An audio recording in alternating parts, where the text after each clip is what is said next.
What is going on? Excuse me, that's a bad start. What's going on, everybody? How's everybody doing? Good morning, good evening, good afternoon. Thanks for joining me on this fine Saturday, April 12th, U.S. morning, U.S. morning time. If you're in another part of the world, well, could be another different part of the day. See, Ryan West was the first one to let everybody in. Appreciate it. Thank you so much. Hope everybody had an all right week. The adulting time can be set aside unless you've got adulting duties that you have to do this weekend. Whoops. Joe, good to see you. Shambot doing some roll call. Good to see you, Jake. Grumpy Corn, good day. Hoos, morning. Teste. Gabe. Laramie, good to see you. Hey, Blake, got your message. Matt, good to see you. Good to know. Thanks, 5x5. Morning, Hobbsy. Mike, good to see you. Ear trumpet has been struck by lightning. Good to see you. Jeff, morning.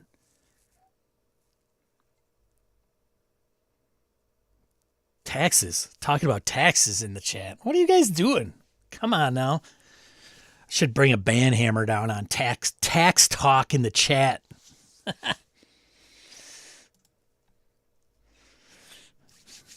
All right. So for those of you that don't know me and that might see this after the fact or stumble upon this live stream, I'm Sean. I like tabletop RPGs and I stream from my mom's basement. Just kidding. It's not my mom's basement. Just kidding. Don't like tabletop RPGs. Hey-oh. I stream Saturdays, 8 a.m. Central Time right here and talk about a variety of different things. Start off welcoming everybody, then get into the topic du jour, and then go into some like things that are coming out in print, crowdfunding campaigns, and anything else that may catch the morning wire of RPG news, if you will. Don't catch all of it, but because I'm selective. This is filtered news. We're in 2025. I mean, you're not going to get unfiltered news, right? Like, it's in Sean's wife's basement. Well, that may be more. That's more accurate than it being my mom's for sure.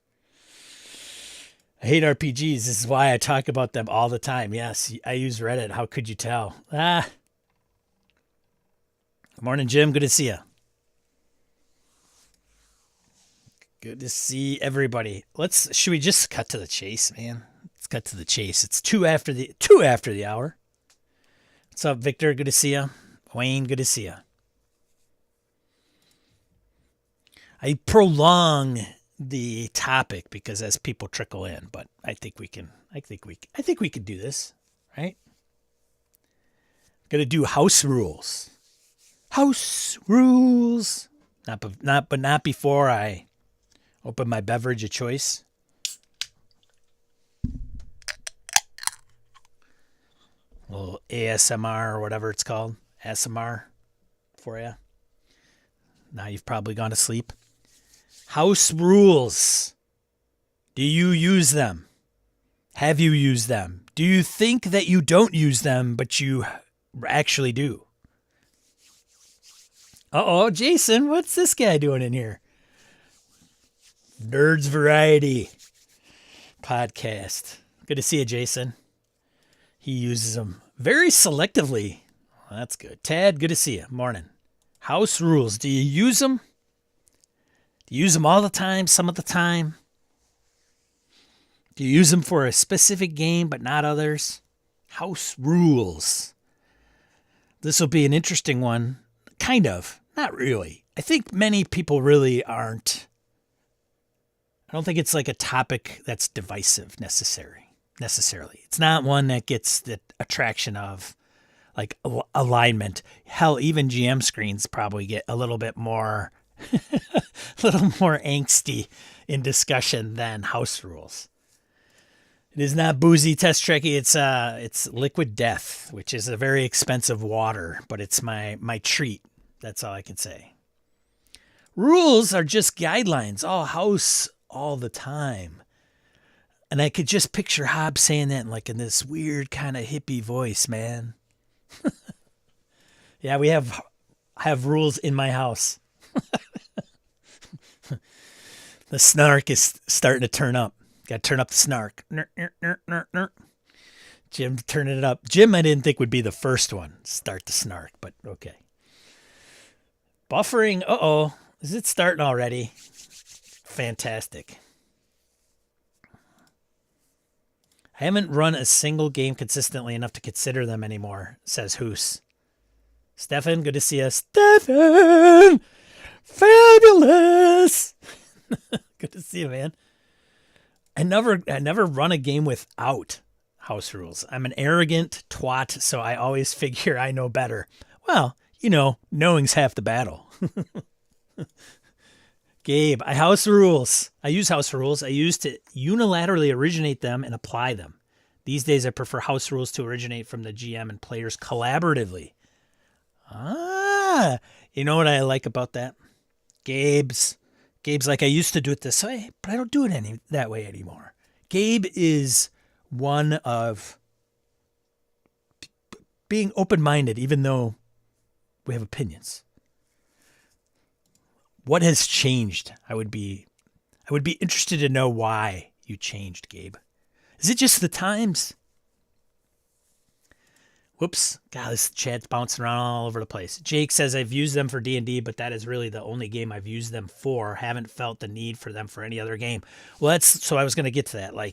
It's not as divisive as some of the other topics, but there may be people, in the chat, you may be one of them, that says, you know what? No house rules. The game is what it is. If it's not in the game, it's not raw. Rules is written. Why are you making up rules? It shouldn't be like that. And then there's games that are you're supposed to. Isn't that fantastic? Here's a game with rules. But if you don't like them, you could just not use any of them. Or you can modify them. Hey, yo, role-playing games, yay. All right. I do have a few house rules that I like, but I'm doing a one-shot con game. Anything for new players, I try to stick to raw as much as possible. See? Caveat.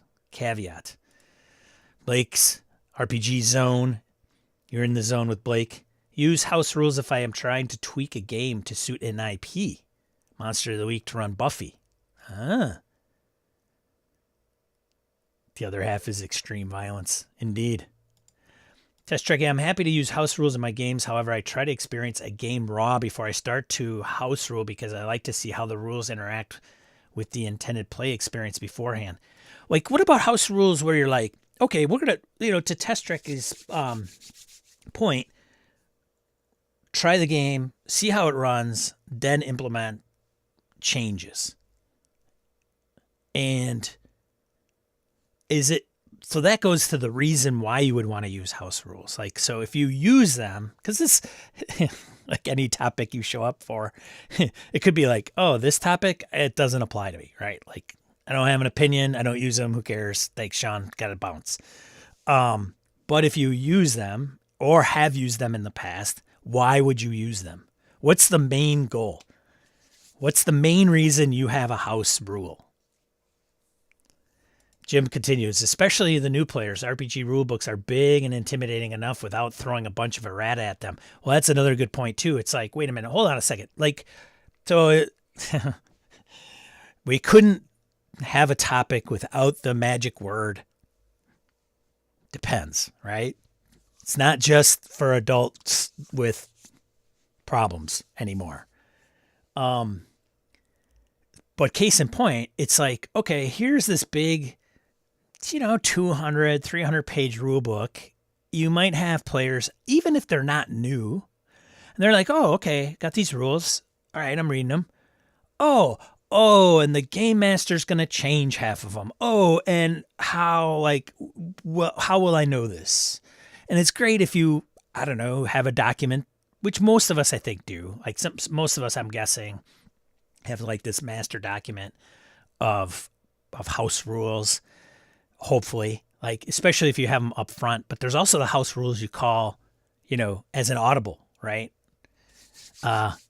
In the moment, boop, got to change, got to flex. Something's not clear, got to make a ruling that becomes canon. We're going to use that moving forward. We're not going to look it up in the book. This just makes more sense. And then we may document it after the fact. But, holy cow, if you don't have a game master that documents this stuff and you're like a player, and it seems like every time you play in a session, you're playing like what things aren't going to be the same this week in the rules. Jason says, I'm with Jim. For one-shots, there's no reason to ask people to learn house rules. I think for one-shots, too, if we run them at a con game, I don't know if you guys do this. I'm sure. I mean, the first question I ask is, how many people have played this game? And if there's nobody, right, that it's not a big deal. If there is, then you have to kind of go, well, you have to set the expectations right off the bat, which is a whole nother thing with con games and one-shots. You have to set the, all right, how many times have you played? I play this all the time. Okay, great. So they're a fan of the game. So just so you're aware, I'll run as much to the rules as possible, but I got my own tweaks. So just a heads up, like if you get irked at modifications to the rules, well, just I ask you roll with the punches. Shambot, our house rule is that if we can get a good laugh out of the GM, then we get some kind of meta currency or another roll automatic success. Just a way to make our session a little more informal. So, what comes to mind as soon as I read that, Shambot? I picture a YouTube skit with people like with all major comedians sitting around a table as players trying to crack up the GM that is uncrackable. Gabe, I think my approach to house rules has changed because I play with more serious gamers these days with their own opinions. My past groups were casuals who were happy with whatever the GM said. Ah, interesting. Target audience has changed. Very interesting. Very interesting. Thanks for letting me know, man. Jake, I think running a game takes enough time and effort without having to tweak too many rules. I don't get my yum from tweaking a game, but obviously if it is your yum, have at it. There you go. Nothing wrong with that. Use house rules help fix things that group does not enjoy or to include things that the group does enjoy. And how do you... So, okay, Mike, got it. So how do you assess that? Do you assess that just because, your group, you've been gaming with it for a while, so you kind of know what levers to push and pull? Yeah, that's what I would ask. GrumpyCon, for me, house rules most often take the form of ignoring rules. Things that seem unneeded or overly complicated get cut or streamlined. Jason agrees. Jason96, good to see you. Morning. Wayne, I try to run raw at first and see if it's actually delivering the advertised experience, but I'm not precious. Yeah. Raw is a recent interest in the hobby. We played, however, back in the day with whatever rules you want to add in. Hobbs brings up a good point. And back in the day, I think is also probably pertinent to when we say back in the day, and I'm trying to capture what Hobbs is putting down. The games were a little bit different. And we still have those games. We could still play them. They haven't gone anywhere, right? People play AD&D. That's the only game they've ever played since they started. 1983. Still got my AD&D game going. But I think that has changed. And I've brought this up before with the thicker rule books, the advent of 3.0 and maybe even being more tactical, where back in the day, I don't know if we knew any better. Some of us were pretty young, and I think we just rolled with it because if you read the rules, you were like, whoa, right? Or we were players and the game master knew all the rules. So that game master was making all the rulings and we were just like, oh, that's what we do. Oh, I have to make a save versus breath weapon. Okay, great. I've got it on my sheet. Roll a d20. Fail. Okay, well, you take this amount of damage. And as time has gone on, and we've pulled back the veil and said, wait a minute, these game masters, like, screw that guy. Like, you can't just pull that out of your butt. That's messed up. Then it's been, I have this rule book, and here's everything I can do. I can do this because the rules say I can as a player and a player character. It's all outlined right here. We're back in the day, and it's kind of going to old school-ish philosophy of running game or a style of running a game where I think it's just my opinion. And some people, no, it's not your opinion, Sean. It's like that's what has happened, is that there is, instead of like the GM being the master adjudicator, even though you can run a D&D 5e game and the first one is Rule 0, like D&D 5e, I think still has Rule 0 outlined. Whatever this, in the end, if there's any squabble, the game master rules supreme, right? He or she has the last say. But there's like this weird leveling of the table, right? Which is odd. And so going to Hobbes's comment, like back in the day, that's what it was kind of about. And then as things have progressed forward, you could tick off a lot of people. Like, I signed up to play 5th edition. Now you're running it. You've made a bunch of house rules. Well, now it's not 5th edition, right? I probably haven't really used house rules in decades. I prefer to just play a game that aligns with the experience I'm going for. See, so I've not a surprise coming from Tim. That doesn't, not that that's a bad thing, but I would have kind of expected a similar comment, like going back to, if you just buy a game and you want to play the game. If you have to implement house rules, then maybe you should play a different game. Which I don't personally see it that way, but that's all right.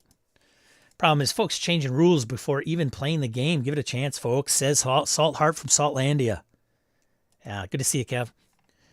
We'll use house rules if playing with my regular group and we're tweaking to be something we find to be more enjoyable. Savage Worlds, Shaken rules. Ah, gotcha. Grumpy Cord says, I agree with Salt Heart. I might not need to play it much, but I do need to play it before I make changes. Well, that's the thing. It might even actually cover. So one of the main reasons that we probably put in a house rule is because something just doesn't jive. Like, it doesn't work. Like, it's just disjointed. It's not clear. It's an ambiguous rule, whatever the case is. And so we may have been doing house rules for these specific reasons. Like, in this game, initiative is going to be like this. Okay, it's just going to be faster. Then you move to another game, and you're like, well, this game, you don't need a house rule. It's in the rules. It's fixed it. All right. Dren, good to see you. Morning. Thanks. Welcome.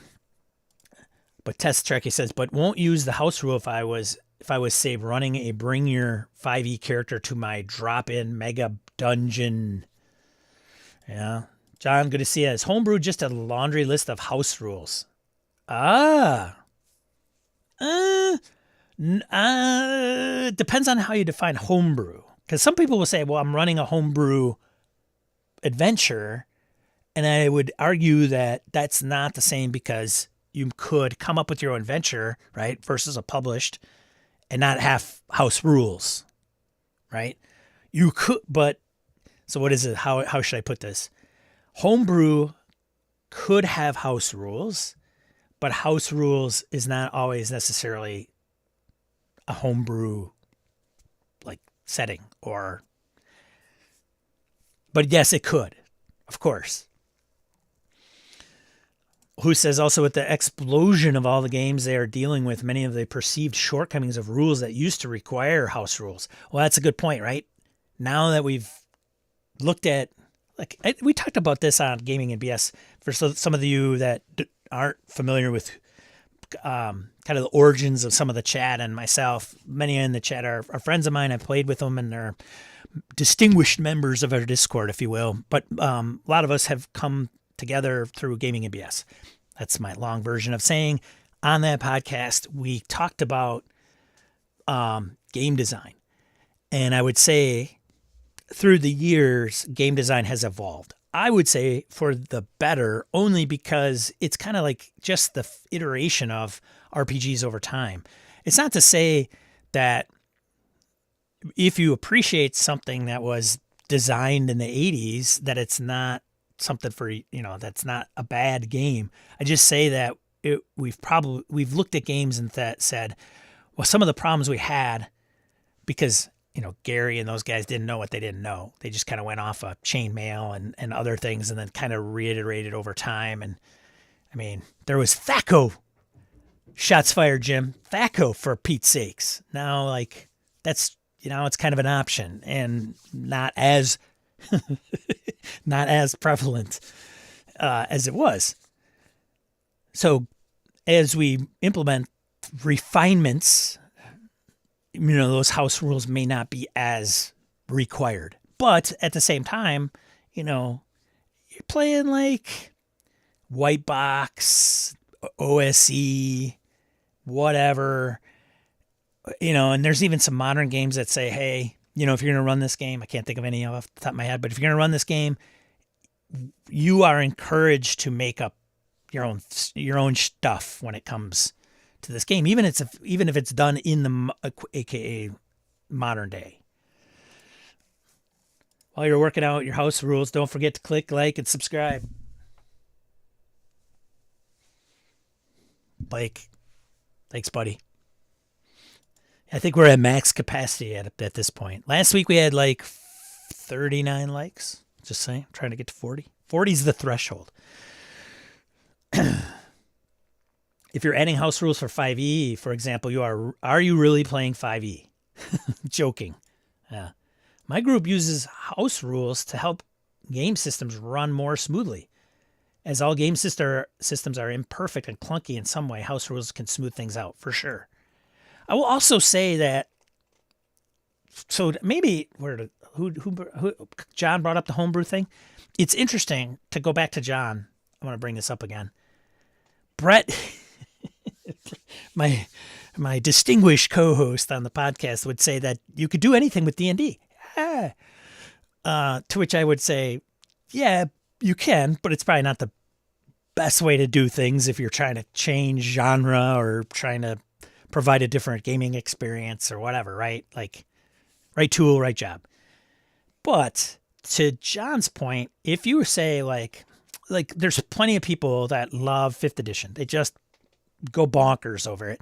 And frankly, there's why do 5th edition players, maybe that's their first game, maybe it's not, but they find it and they stick with it and they don't want to play any other game. And then even to the point where, well, I'm thinking about Cyberpunk, so I'm modifying 5e to play my, to run a Cyberpunk game. And people are like, why don't you just play Cyberpunk Red? And so there's this big debate about, hey, 5e players, can you get off the 5e train and actually play some other games? And that's, there's a debate there. But regardless, if you were to take 5e and say, I really want to play a Cyberpunk game and I don't want to learn a new set of rules, which is usually a reason for them not jumping to another game, that new Cyberpunk game, is it all house rules? Is it homebrew? Then I would say probably yes, right? So to John's point, absolutely, I would think so. Not the way I would do it, right? But there's some that, man, all games require house rules to work better except Free League games. Says Blake on the Free League soapbox. I like Blake. Blake is a member of the Free League Club. Welcome, Blake. I think he's running for one of the board seats we have here at the Free League fan base. Mike says assessed because we talk about it as a group. Going back to kind of why he would do it. Group says that X is not fun. I find a way to eliminate X or minimize it. Group says Y is fun. Find a way to add more of that or build that in. Do you have, and then he continues, people are giving up free time to play. May as well be a type of play we all want to engage in. That's awesome. Congratulations. I think you're forward thinking, Mike, and I like the cut of your jib. Like that saying too. I wish My buddy Joe, I love him to death. I grew up with him. I just wish he would ask us for feedback. He doesn't really care. He just shows up and runs the game. And I think he just thinks like running it the same way it's ever been run is like, hey, you guys like what's going on? Nope. Just show up. All right. Here's where we're kicking off. And I've been guilty of that. I've run, sat down. I've known these guys for years and years and years. I know what they like. I know what they don't like. So I'm just going to run and call it a day.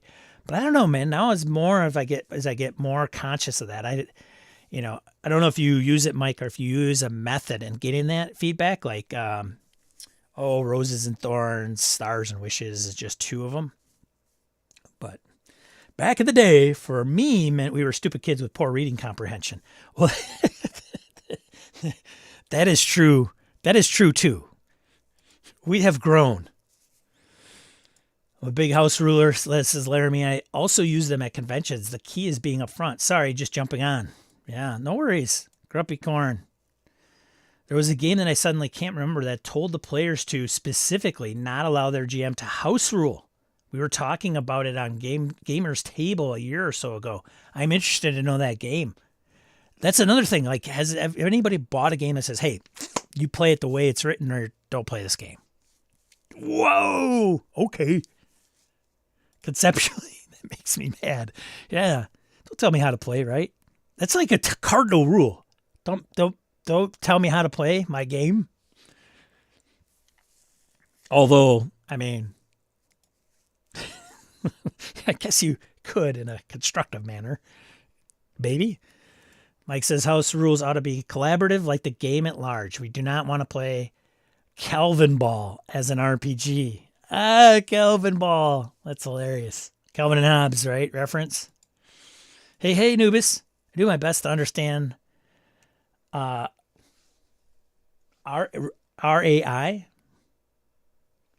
and the vibe the game is going for. I'm playing mostly NSR games lately, so I do a ton of rulings. I'm not shy about making house rules before even running a game. Okay. All right. I play Calvin Ball, the RPG. with the standard only with the right group caveat. Yeah. Nubis continues. But not before I do lots of research to really understand the system. Well, there you go. Start with the rules as written, but we may find a thing we want to adjust, usually to reduce the effect of rules that slow things down. My home group plays multiple systems, so we see different options. Yeah.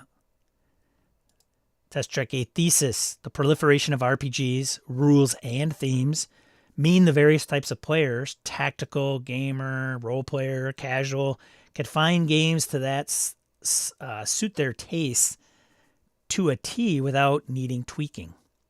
The tricky thing is trying to find the game that all of them agree on and appreciate. That's the rub. House rules has also stemmed from misreading of rules, and that becomes the rule in practice. Yeah. Some of us have that grandfathered in. Like Brett and I used to talk about, like, we'd play a certain edition of D&D, we'd move to another edition, we wouldn't look up the rule, we would just assume that Fireball is the same. Okay, roll 66 or whatever it is. Well, that's not in this version. It's not 66. You play for years and realize, shit, man, Fireball is in 66. Morning, William. Yep. Heck, most people house rule Monopoly. Probably the biggest hacked board game, right? Playing Monopoly by the rules is an interesting one. There's a documentary on Monopoly. It's really great. If you haven't watched it, I'd highly suggest it. Grumpy Corn, I was just thinking about the same thing with Hoos, or skip over that. Mr. Hobbs, when does it become a house rule from an incorrect rule? Oh, that's pretty easy, I think. I think it's when a ruling is made, the group talks about it, they agree that it was probably not the best, and then moving forward, they either reverse it or tweak it, and then that becomes kind of the norm moving forward, is what I would say. Sort of wonder why people pay a large sum of money for games and then change the rules. Oh, Oh, yeah. They like the cover. Trumpet. They like the cover on the book. Come on. It's the only reason. I'm just kidding. I think tinkering with systems is an enjoyable part of the hobby for a lot of people. That's true. I would say that's true. It's the car modder, right? Or the kit basher. They make the black hack for GMs like that.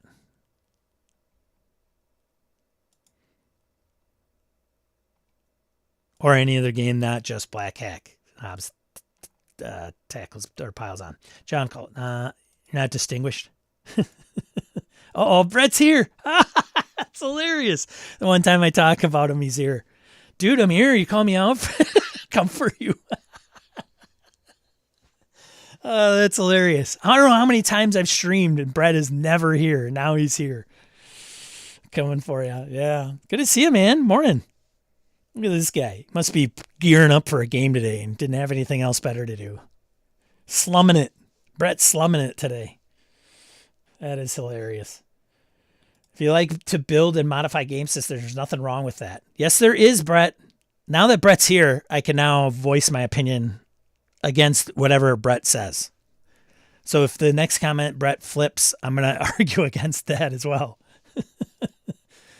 Jason, good to see you, man. Hope you're doing well. Can't remember any session when a house rule wasn't implemented. Jim, some people like searching through all the games that others have made to find the right one. Others like modifying a game to suit their own preference or just DIY it all. Either is fine to me. Yeah. There's no debate. People trying to tell people that they have to play another game to do it better are assholes and not helpful.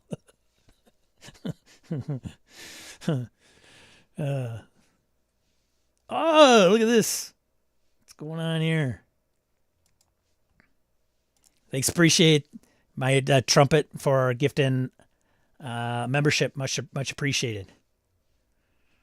Looks like Robert Matheny was the one that got awarded that. Thanks so much. Appreciate it.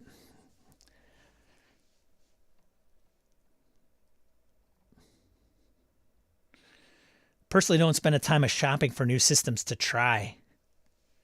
Man, some of us do though. Man, I don't know. It is the quest for the perfect system or something. I don't know. Like, do we think, this is getting off on a kind of tangent, but do we like think in our head, something's missing in a game. I don't know what it is. I'm going to buy another game because it sounds cool and it may capture what is missing. And then we buy it and it's rinse and repeat and we just have a huge wall bookshelf of books. It's like chasing, what do they call it? Chasing the dragon? I don't think that's a good analogy at all, but I don't know.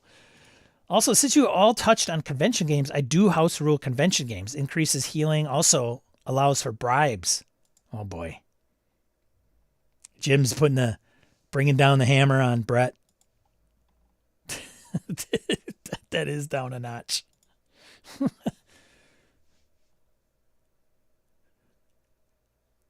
The games I like, BRP and Unisystem, also have a number of alternate rules, so they don't need house rules per se. Oh, well, and that's interesting too, like when it provides different options. Like ICRPG is kind of like that, right?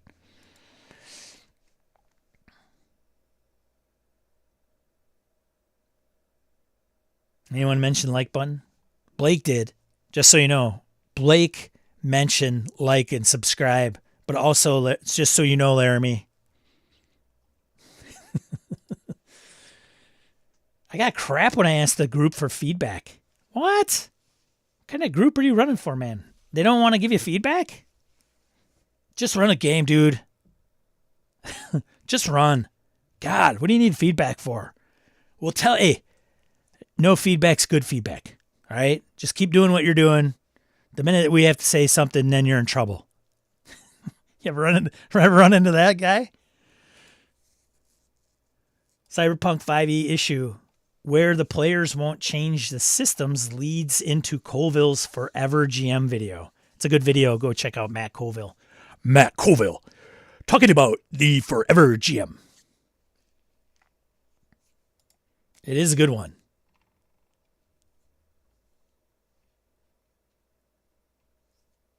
I don't remember a game that seriously said, if you change rules, don't play. Yeah. I will turn to the group before or after a session and just ask how the game's going. So this is Mike following up on how he gets that feedback from his group, whether they like something or don't.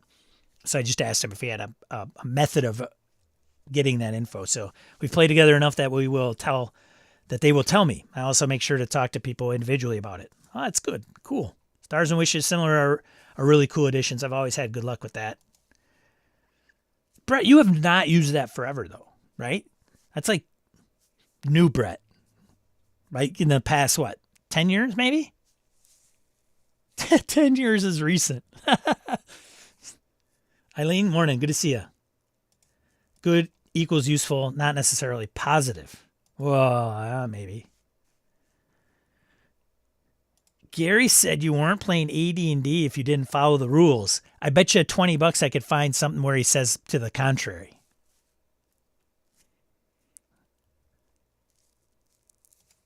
Hobbsy worshiping at the altar of Gygax. Rules as intended. Thanks, Nubis. 79 Gary was a different dude than 74 Gary. Case in point says, yeah, there you go. Jim knows.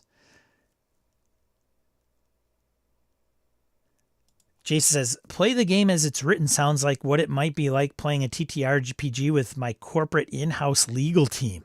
Can we do that? No, we can't do that. Can't do that. Did you run it by legal? I did. I tried to redline some things. Did they approve it? No, they didn't. Oof. Gary's dead. We don't have anyone to ask what he really meant by anything he said anymore. There's documentation out there, Brett.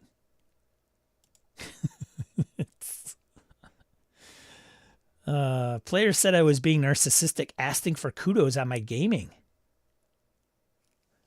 What? Were you asking for kudos? Hey, can you please tell me how great I'm doing? That's probably why, Hobbs. Did you frame it up like, hey, what did you guys like about this session? And then have them express like what they appreciated in the offering? I'm sure you did. I'm just being facetious. I have a few house rules I like. I'm up to 2 house rules right now. Okay, favorite house rule. Now we get into favorite house rule. Let's move on to like whether you're using them and how and why and all that good stuff. Favorite house rule. 1.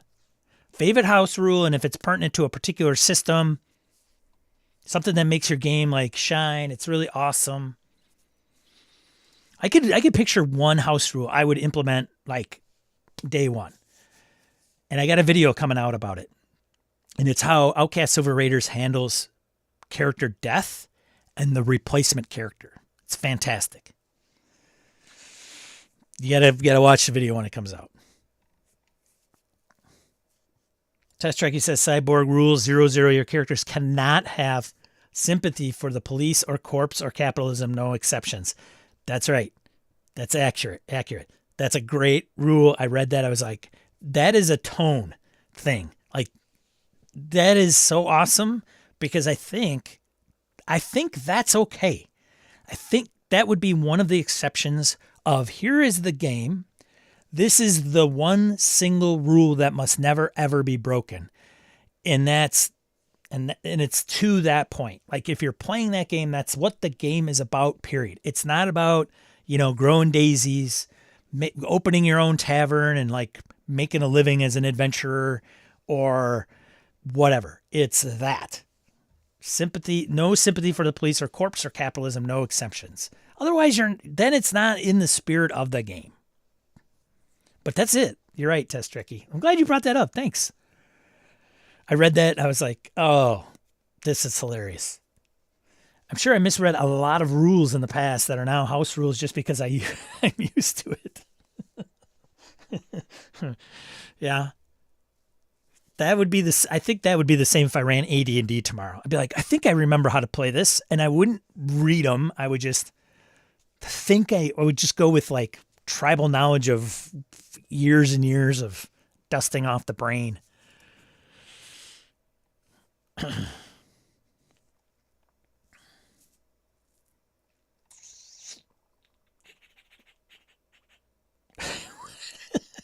What? Gary's dead? Why didn't anyone tell me? Yeah, well, somebody better want to talk to Stefan. New game or house rule? Depends. Depends on how many. You get a game, and then you rewrite the entire rules, and you have like a 50-page Google Doc. Here are my house rules for insert game. So what you're saying is we're not playing anything really of this game. System shopping is my happy place, though I'm not actually looking for the best, just a newer perspective. Well, that's a good point, too. That's a good point. I think you're probably right, Wayne. Most of the people are probably chasing that. Like, I want to see how they do that in this. I find that looking for a system that matches the setting in a really solid way for me. Vaesen is one of my favorite for that reason.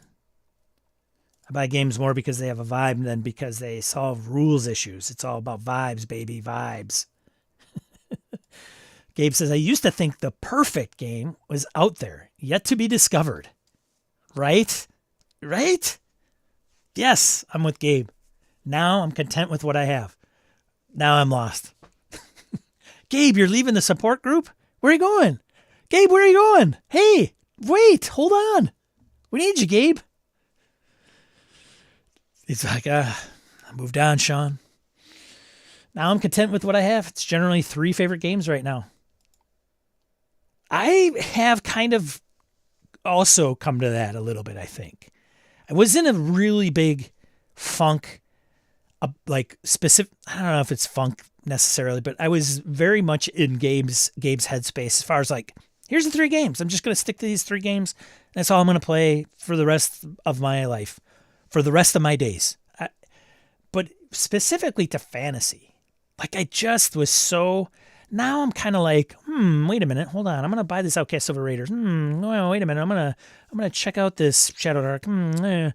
But I kept thinking to myself, geez, man, do we need another fantasy role playing game? And if so, like, does Sean need another fantasy role playing game? And why would I want it? And what is it gonna offer that's different than? I don't know how many are out there. Tens of thousands, tens of thousands. I don't know. I agree with Brett, and then I prefer systems built for specific genre. System matters. I got Brett hooked on System Matters. Yeah, baby. Victory! He won't admit it. No, he will. Brett has evolved. I love my toolbox sort of games. Oh, God, here we go.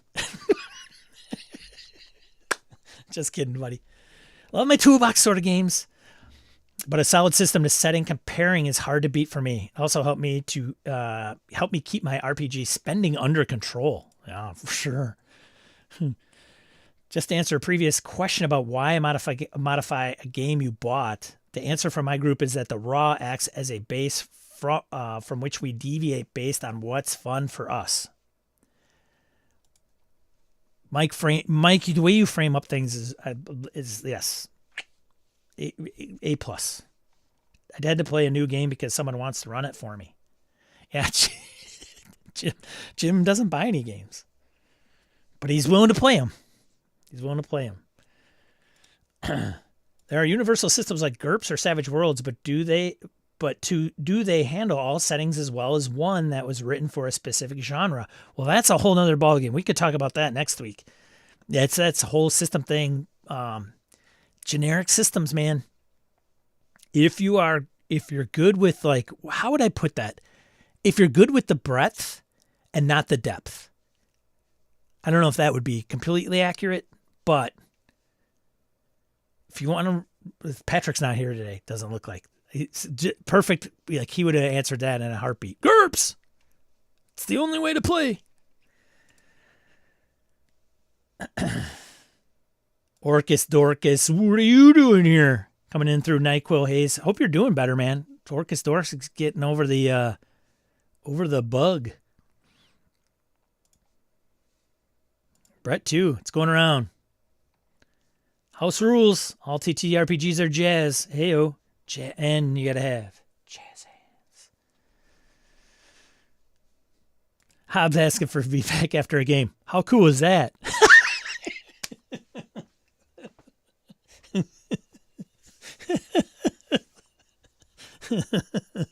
Oh, that's hilarious.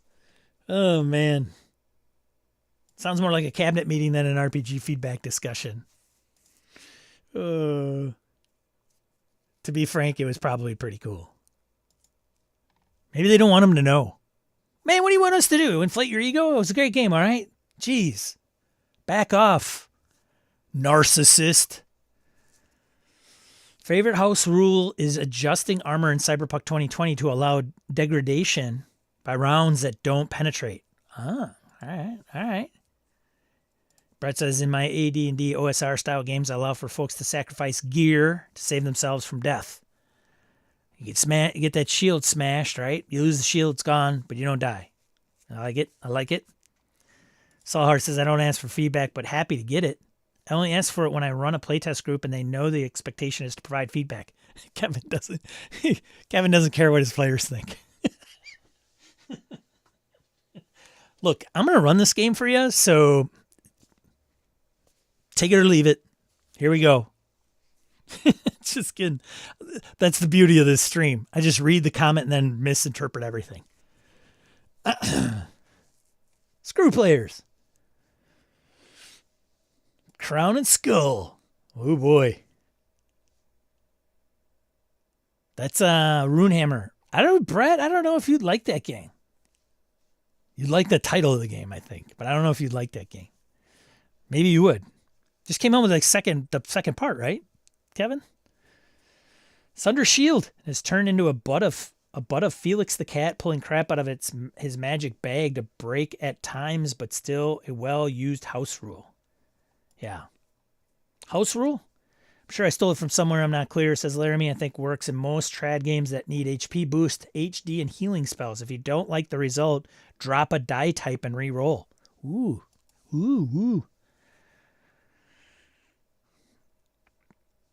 Grumpy Corn, house rule that I add to every game is democracy. What? Come on. Everybody knows a game master is a fascist.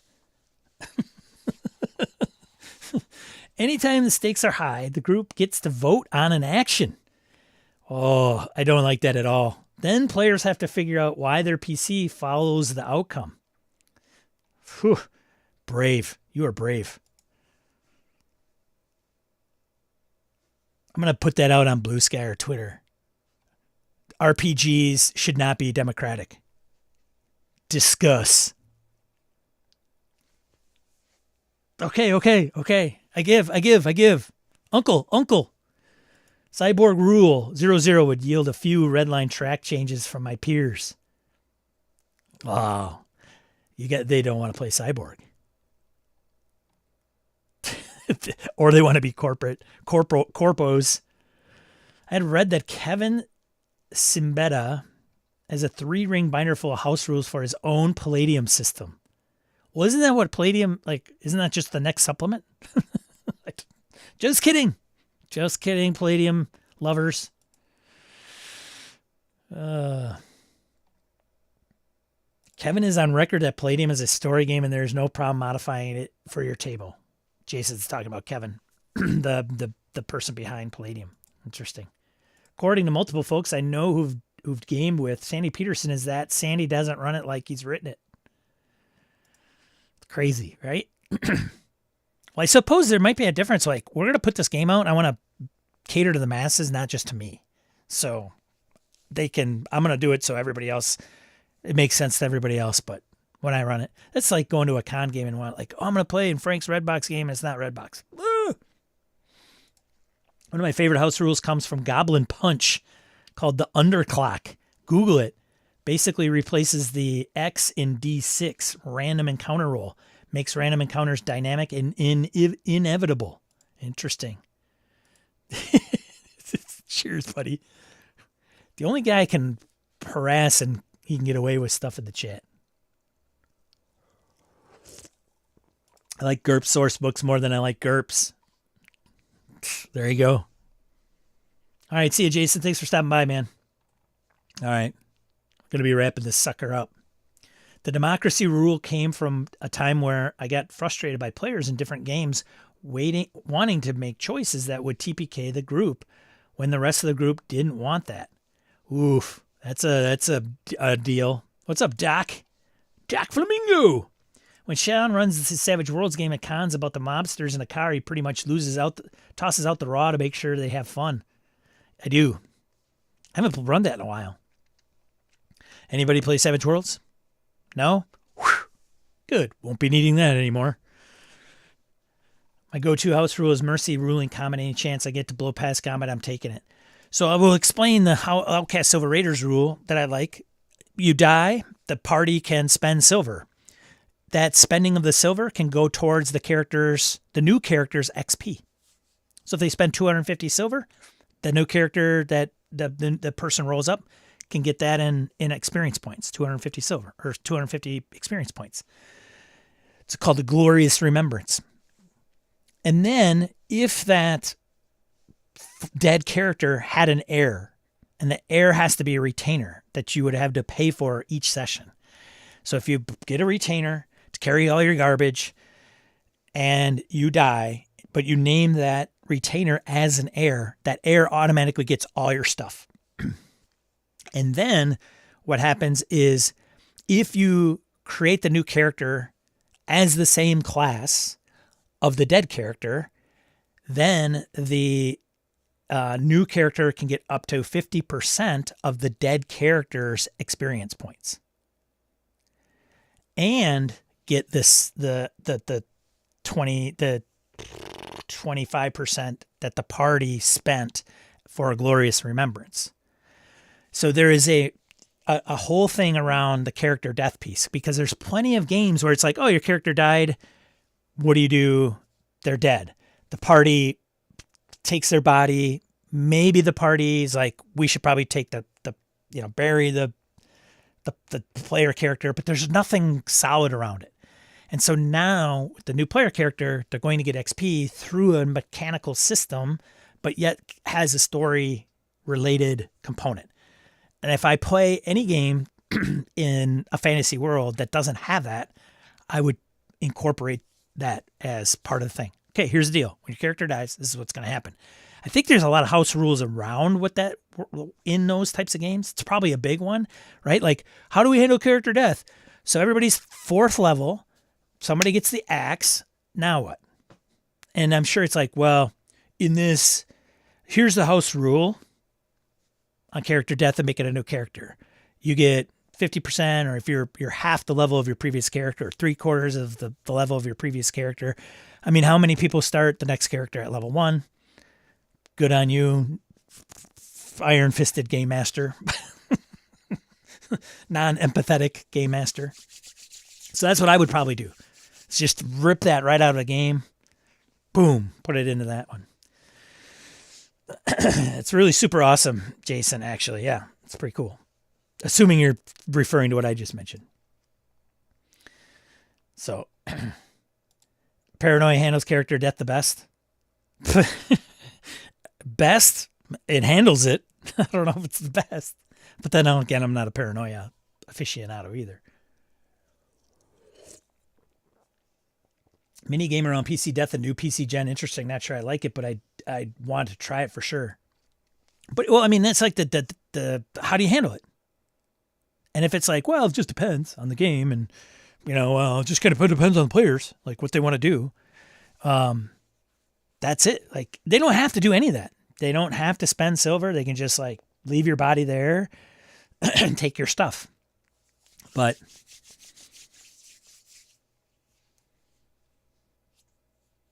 kills that PC against the player's will, I mean. I better should back up. My idea came from this: making a choice that kills another PC takes more agency away from a player than voting on a high-stakes situation. Kills that PC against the player will. I mean, yeah. Okay. Let's get into, good discussion. Thank you very much in participating. Thank you. Let's get into all the other stuff that is going on.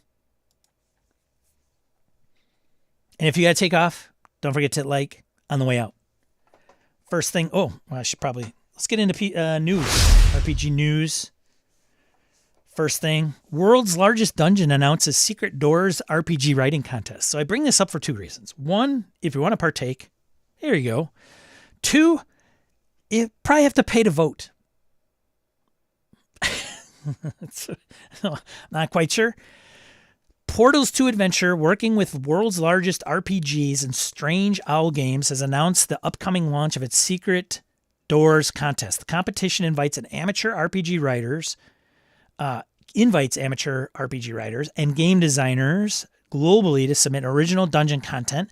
Winners will receive cash prizes and have their work considered for publication in the forthcoming World's Largest Dungeon Platinum Edition. I would be interested to know that if I designed it, do they get the rights to it? Moving on.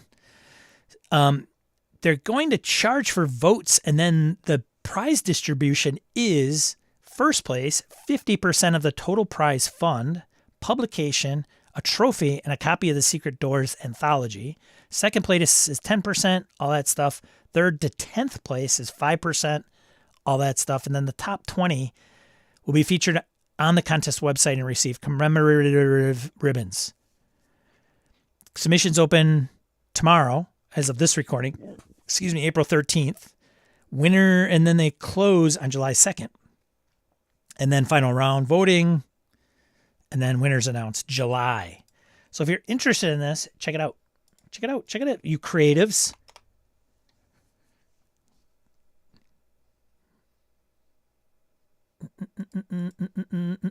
Next one. EN World. Mongoose Publishing acquires Dark Conspiracy RPG. I don't know if you guys knew this. Lester Smith did this way back in the day. Originally published in 91 by a game designer's workshop. The game is set in the near future in the United States and is described as a dark horror game. The U.S. is made of a massive metroplexes surrounded by lawless outlaw areas and mysterious demon grounds and spawn dark monsters. Second edition was published in 95 by Dark Conspiracy Enterprises, and the third edition in 2012 by Kinstaff Media. Then Mongoose edition is expected in 2026. Anybody play this? Dark Conspiracy? Anybody? Bueller?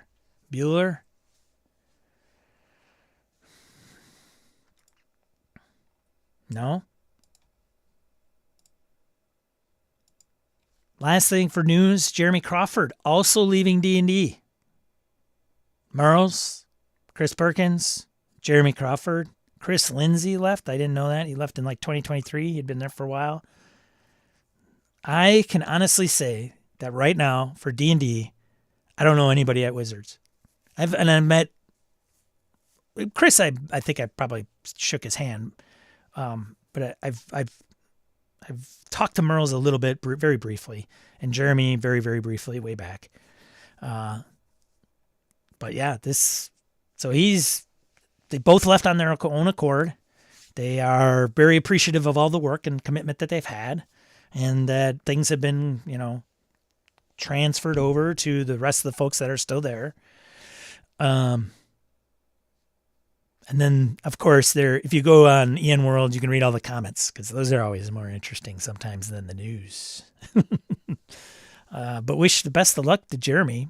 And appreciate, like I said last week when the news broke that Perkins retired, wish him the best of luck in whatever he pursues in the future. I would imagine he's going to stay in gaming. Hopefully, we'll see.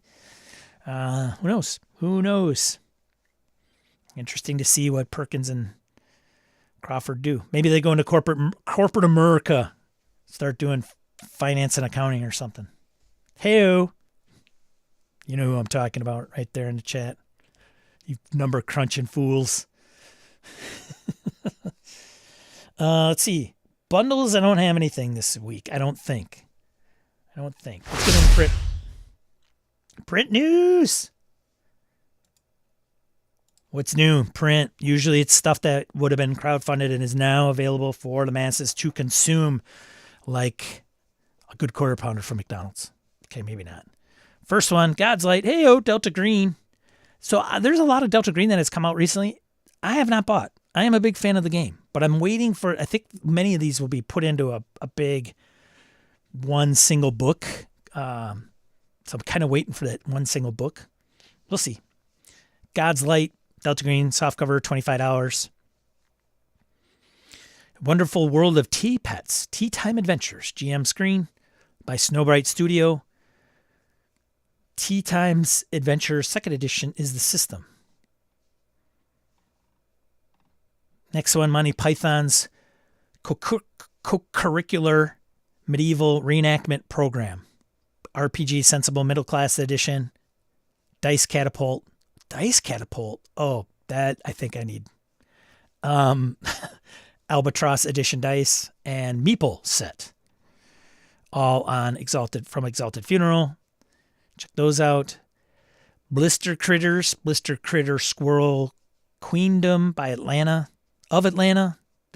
By Odd Gob Games. Is it Odd Job Games? Grit System. I don't know that one.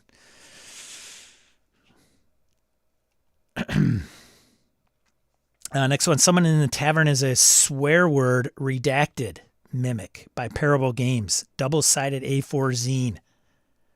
The PCs find themselves in a tavern drinking and enjoying the fire. Then patrons start getting murdered and every PC suspects a fellow party member did it.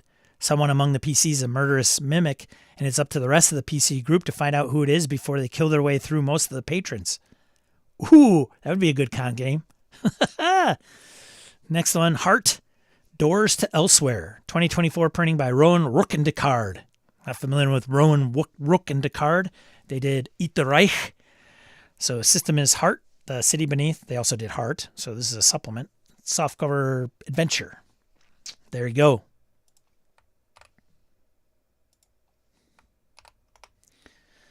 There you go. Woot, woot, woot, woot, woot, woot, woot, woot. Should we do the crowdfunding? Last segment, I promise. Shadowdark made over $2 million, in case you're living under a rock. I don't think it's being featured. It was probably on a couple of streams ago. But nonetheless, thought I'd throw it out there. Congratulations to Kelsey and the team. Riverbank role-playing game. A cozy RPG of elegant animals, chaos, and whimsy. I would see that going so south in my group.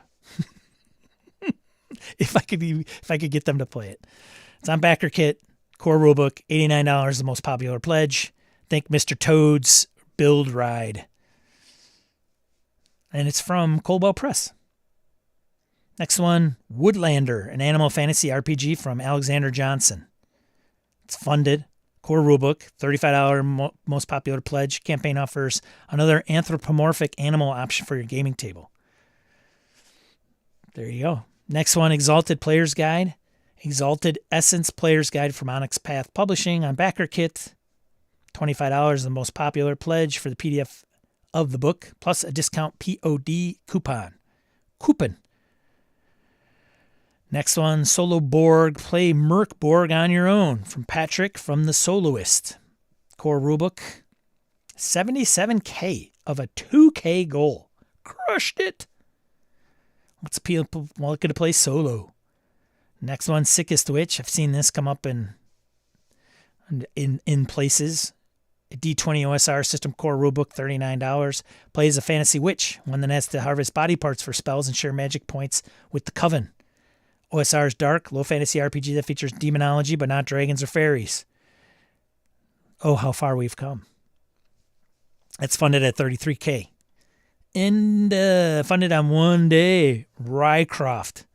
Dangerous Cemetery Crawl location for old school games. This is by Glenn Seeley, supporter of this stream from Monkey Blood Designs. He's also done Midderlands. So, and his ENnie award-winning cartographer, Glenn Seal. So this is old school essentials. It's an adventure, 15 quid for 4 PDFs. Dungeon crawl takes place in a graveyard, but forgoes the obvious hook. This isn't an undead heavy graveyard encounter. Instead, you're dealing with the carrion eating creatures eager to feast on the dead. From Jump, Glenn Seal of Monkey Blood Design has an original take on what could be a stock standard encounter. That's funded. Meritorious Claim the Throne. TTRPG 4X Roll and Write from New Guard Studios original system. Core rulebook $39. It's funded $460 of a $100 goal. There you go. Good on them, New Guard Studios. Mixes hexcrawl, roll and write, and other types of tabletop games to craft something larger. Each player is a king on an island, using their nation and resources to become the overking of a medieval island. Huh, interesting. 1 part board game, 1 part RPG, you'll work to defeat your rivals to take the crown. If you're a fan of diplomacy, yikes, with more of an RPG edge, this may speak to you. Well, there you go. There you go. That's it. That's all I have.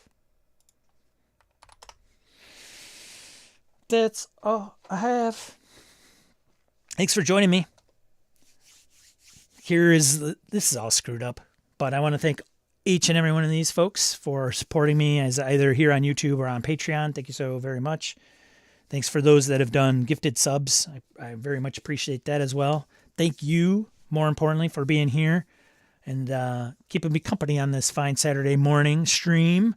Good talk. Much appreciate it. If you are so inclined to join the Discord, plenty of conversation over there. Just remember, as far as like community kind of rule zero, if you will, with us, opinions are welcome. Discussion spurs discussion. It's great. Just be mindful of how you frame things up. That's all. You can disagree in a constructive manner. Coming on and saying a game is stupid and anybody that plays it is stupid is not the way to do things in general. So, but if you don't like insert game title here or system, that's okay. That's fine. That happens. So, but it's also kind of bopping back and forth. And sometimes we take jabs at each other because we know what some of us prefer and what some don't. So it's always interesting on the Discord. Otherwise, I've got a newsletter. I think I have a link down below if you're so inclined to get updates, just in case social media and Discord all blow up and, something happens, I can email and let you know. But thanks so much for joining. I really appreciate it. Go and game, spend some time doing what you appreciate, whatever that is, even if it's not gaming. Otherwise, be a positive force in the tabletop RPG hobby. Hope to see you on the next week where what's the discussion? Somebody brought it up in the chat that I thought would be good. Can't remember. It's awesome. Great. If you have, so the chat, great. Down below, if there's comments after this gets done rendering and you have a topic idea, put it down in the comments below if you would be so kind. How many emails have you sent? 0.